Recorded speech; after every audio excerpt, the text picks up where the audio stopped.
Welcome to the Ballyhoura case study for the East Limerick area for the Social Inclusion Community and Activation Programme. This is a case study that focuses on the social enterprises across the Ballyhoura region, and it's in the context of a project that we launched earlier this year in March of 23. This was a project through the Awareness Raising Initiative for Social Enterprises funded through government and the Dormant Accounts Fund, and that set out to highlight social enterprises, what they do, their impact and the challenges that they face, but also broadly communicate the messages of social enterprises to the broader public.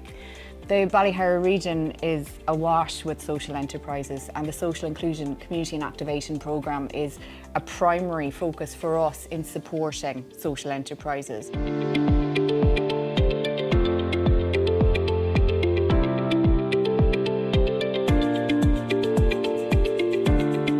The real focus for us in Goal 1 is to build the capacity of our social enterprises.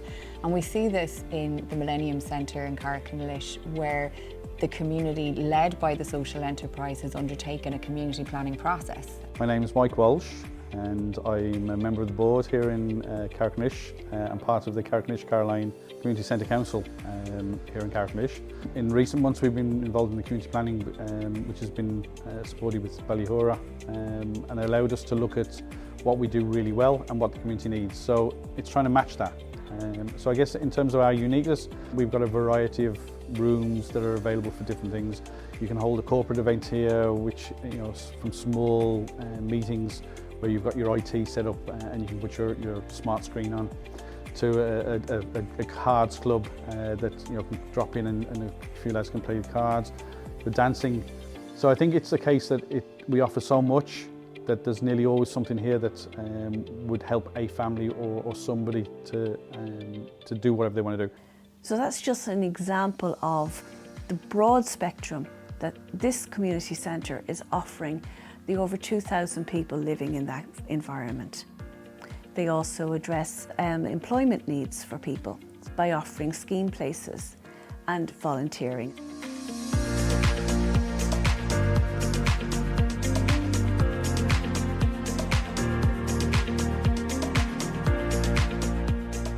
So I'm Patricia Ryan, I'm CEO of Croom Community Development Association, and Croom Community Development are at the centre of all of life in Croom. We put together lots of different aspects to better serve the community and have had a very strong working relationship with Ballyhoura Development for a very long time. It has its roots in 1988, where a community centre was taken over. And that then became the local sports hub. It forms a basis for a community centre for lots of different events around the community. Following on from that, we've had a consistently strong board who've been very ambitious for the community. Although the board has changed obviously over the years, that ambition has really continued. So they've had big plans that they've realised.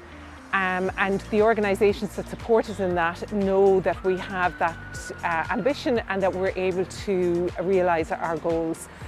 So some of the organisations' goals achieved in the last number of years have been our community hall, which has become a sports centre as well as a community centre.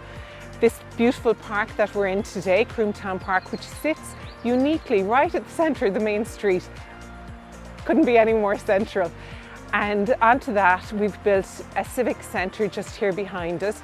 It has our only sit-down restaurant in Croom, as well as civic space, library, and we provide open access computers, as well as providing the secretarial services that have been used for everything from getting a CV printed up to printing off boarding cards for flights. So now, with our burgeoning population, that has become even more important because we're looking at things like visa applications that need to be printed and all sorts of forms that are really important for people.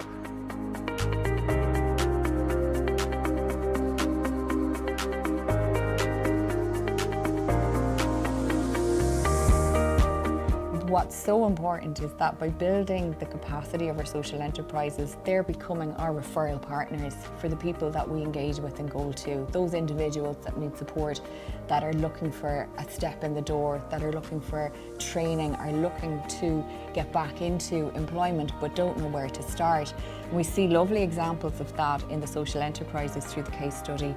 We see that with Debbie in Doon Social Farm, who went through a programme of learning with the LTI in Doon, then was afforded an opportunity to join the Community Employment Scheme. Debbie, how did you arrive here running the shop? Well, I first started here doing a course, the horticulture course, the level 5, and that was in the end of 2020, and finished the course in May last year. And then I started to volunteer, and I actually got then offered to come on a CE scheme to do the shop by Tom Kent, who was the farm manager then. As I said, I got hired since August last year, and we're trying to develop the shop now to get out there for people in the community to use it. It's a hidden gem here actually. She has that passion for horticulture and sustainability and can share that with the people that do visit.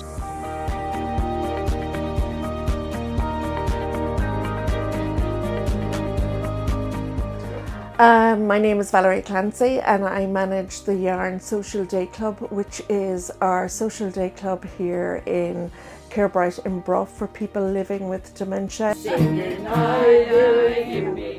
Social interaction in a safe environment is very good and helps to prolong your abilities. We have access to our fully enclosed gardens. We have animal husbandry with our 3 pygmy goats. We have the Yarn Cafe, which is open to the general public. By providing this service, we are allowing this peer group to come back into the community. They re-engage, they find themselves again.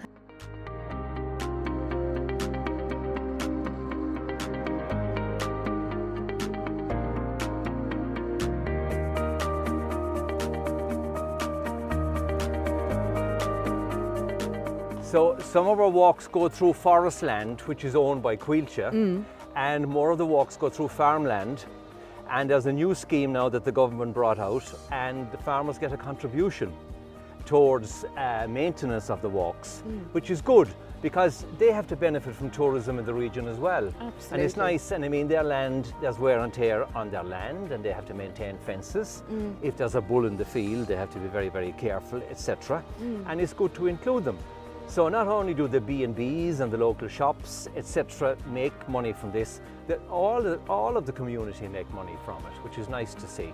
So that you would see is one of the key benefits that Ballyhoura Heritage and Environment as a social enterprise is giving to the region. It's correct.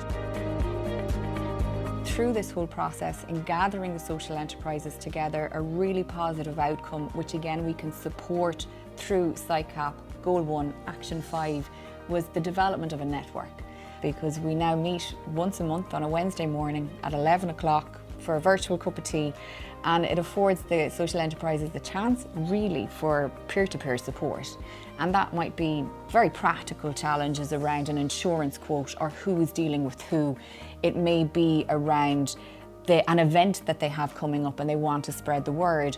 Or it's just to know that they're not alone in these challenges and that they have the support of each other, because there's a huge amount of knowledge within this network, and no more than us joining the 11s it's just more nearly important for them to meet, to discuss and have this space to discuss any of those challenges that they are faced with. So one of the great joys we have working as development officers within Ballyhoura Development, as the others throughout the country, we have the real pleasure of seeing how people are coming together and in their own local communities or for their own local interest issues, that they come together to connect and to work and find solutions and really apply their passion, their interest, their skill sets in many cases, or just the sheer fact that they've the heart, they've a passion about something.